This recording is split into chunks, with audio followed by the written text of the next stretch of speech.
Hey, thank you for coming by, Tori Magoo 44. I definitely appreciate you guys coming by. It's March 9th, 2018. 18 years ago, something was coming out in the Church of Scientology, and I was still in the Church of Scientology 18 years ago on this during this time. But I was waking up. I was very quickly waking up, but I hadn't woken up yet. I was in the church, and Battlefield Earth came out, and they had showed us a preview of it, and it was like awful. I mean, even everybody in the church that I knew of thought, oh my God, it just was not, it wasn't good. It really wasn't. And obviously, I think it's deemed the worst movie in the century, definitely, maybe ever. But it was a bad movie. So anyway, we were there. We went to the opening of it. I see the opening of it. I'm kind of helping Osa a bit. We're there. Bill Yachty asked me to come to the thing to make sure that the critics don't get to John Travolta. And afterwards, they had a secret party, which I snuck into, of course, and brought out some drinks to them to say, I want to congratulate you on your top secret security, right? So I was always kind of goofing around. So anyway, there's that. Now I go on the internet, and there's this message board, which I knew nothing about the internet. I really didn't know about it. But I had heard that there was this message board about Battlefield Earth, and these critics were just tearing it apart. So I go on there, and there's a guy named Xenu TV. Now, back 18 years ago, really very few people had heard the word Xenu, X-E-N-U. You can now go to xenu.net, and there's a huge website up about it that tells all kinds of the other side versus, well, they'll never talk about it ever because it's top secret. So they'll never say anything about it except, oh, come on, you don't believe everything you read, right? Which is their line for, no, of course, we don't believe in space aliens, which they do. And yes, it's part of OT3, and OT3, handwritten, is on xenu.net if you want to go look at it and read it and see what it is. Because 100%, yeah, they do. That, you know, they can say, here, I'm moving my head up. There you go.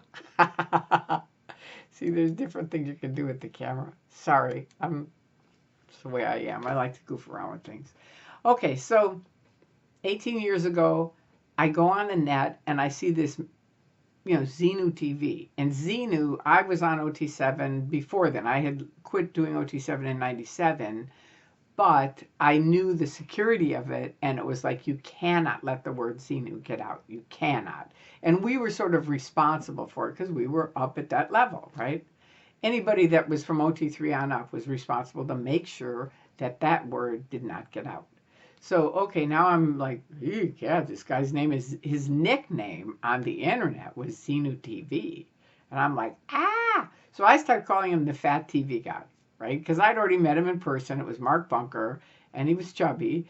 And so I started calling him the fat TV guy, thinking that maybe they would change it to the fat TV guy from Xenu TV, which of course never happened. I mean, it was like, duh, not exactly one of my more brilliant moments. But it just goes to show, when you're in the Scientology Truman Show, you just never know what people are going to do. I mean, that was a thing I came up with myself. That wasn't something someone asked me to do. It was like I saw Xenu TV, and I thought, I've got to handle this. I've got to get rid of it, right? So I'm kind of on there fighting with them. Bunker has a video out about how, I was like picking on him and stuff like that, which I was. And so then all of a sudden I thought, you know what, that's it. I'm sick of this. These guys aren't going away. And they weren't. They were there. It was very definite they weren't going away. Now this is March of 2000. I woke up and escaped out of the Church of Scientology in July of 2000. So it was very, March, April, May, June, July. I started posting on the internet in June. That's when I started making my own posts on ARS that if you go back and look at them, I mean, I was just nuts because I was too afraid to read anything on the internet because Bill Yachty told me Nancy Maney went insane because she was reading the internet, right? Which wasn't true. It turned out they drugged her and reverse audited her. Auditing is supposed to make you better. Reverse auditing makes you worse, right? So I didn't know anything about this. I believed him. I thought, wow, if the internet can do that, I'm definitely not going to read the internet. But they started acting really mafia-like, and I thought, yeah, I better go look. So I go and look. But before then, this is before then, before I made the 4,000 posts in 4 weeks, where I met Andreas Heldelin and I woke up. But before then, I'm still in the Truman Show. I'm helping them. I look on the internet. I see this Battlefield Earth message board. It's a mess. And so I call up Warner Brothers and I say, look, this is ridiculous. I'm a mom. I'm a fan. I live in Burbank.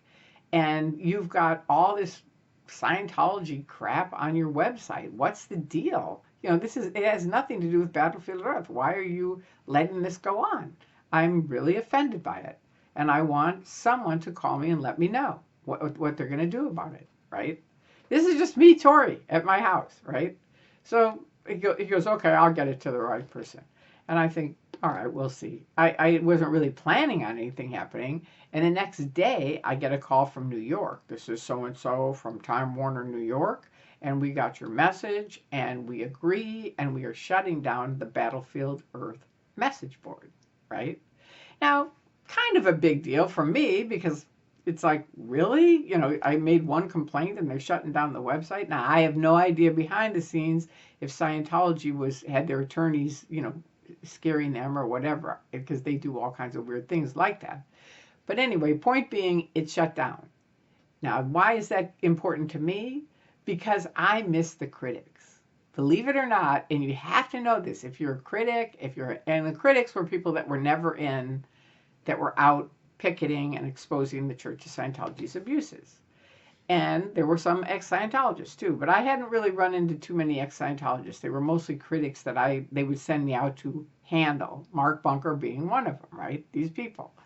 But now I've got the message board shut down, and I actually start missing the critics because they could think, they could talk, they could say whatever they wanted to say. Whereas you have to understand, when you're in the Scientology Truman Show, it's like a triangle, and the higher up you get, the less things you can talk about, the less people you can talk to, the less things you can think about even. I mean, it's very, very freaky.